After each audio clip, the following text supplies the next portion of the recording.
Hi everyone, and welcome back to my channel. I'm Hannah and I'm here to help improve your English. Today we'll be looking at the 3 main ways to talk about the future in English. These are will, going to, and the present continuous. These 3 forms are incredibly useful because native English speakers use them all the time.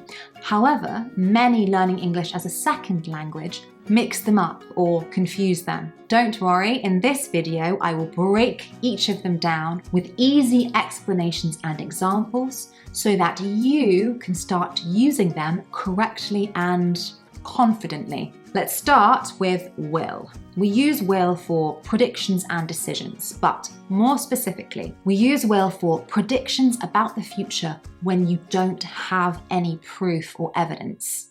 For example, AI will take over the world one day, or for spontaneous decisions that are made in the moment. At a restaurant, for example, I could say to the waiter, "Oh, I'll have the pasta." Or the phone rings and I'll say, "I'll answer it." Those were decisions made in the moment. And finally, we can use them for promises or offers. In other words, saying that you will do something. I will help you with your homework. I will send that email when I get to the office. Quick tip. If you're just guessing about the future, but you don't have any evidence to support that guess, you use will. For example, it would be incorrect to say, "Oh, look at those dark clouds. It will rain," because the dark clouds are evidence. Instead, we would say, "Look at those dark clouds. It's going to rain," which brings us nicely to going to. Going to we use for plans and intentions, something we have already decided to do.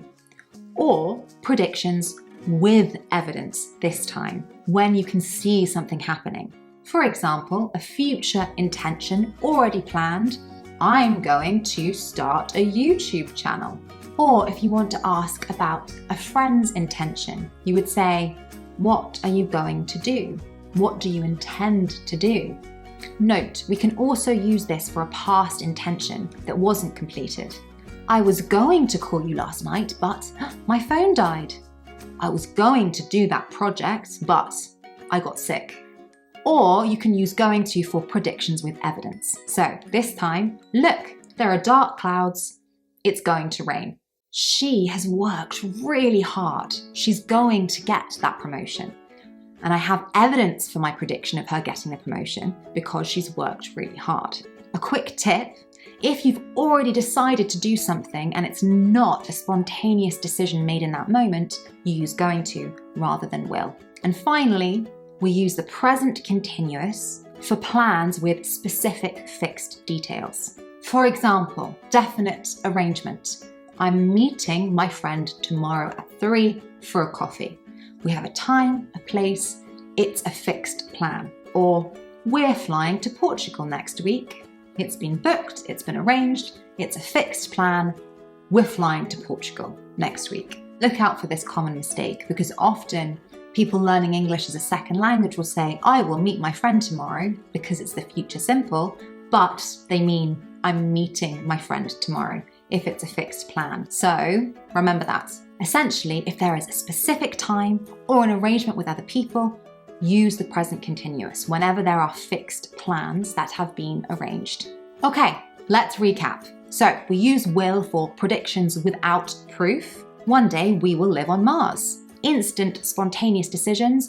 "Oh no, I forgot. I'll call you now." Or promises. "I will always love you." We use going to for intentions. "I'm going to learn Spanish." Or predictions with proof. "Oh look, he's missed the bus. He's going to be late to work." And finally, present continuous for fixed plans. "I'm having dinner with my boss on Thursday evening." Are you ready for a little quiz? Look at these and decide which form of the future is the best to use for those examples. Shall we have a look at the answers? The phone's ringing. It is C. I'll answer it because it's an instant decision. We're going on holiday next week. We're flying on Thursday. Fixed plan, so present continuous. Finally, a prediction. The sun is out. It's going to be a beautiful day because you have proof. It's sunny in the morning. How many did you get right? I'm sure it was all 3. And that's it. It's that simple. Now you can use will, going to, and the present continuous correctly. Which one do you find more difficult though? Leave in the comments below. Sometimes students struggle with the present continuous because obviously the name of the tense is the present continuous, but we use it for future fixed plans. If you found this helpful, please feel free to look at some of my other videos and subscribe for videos that I put out weekly. See you in the next one.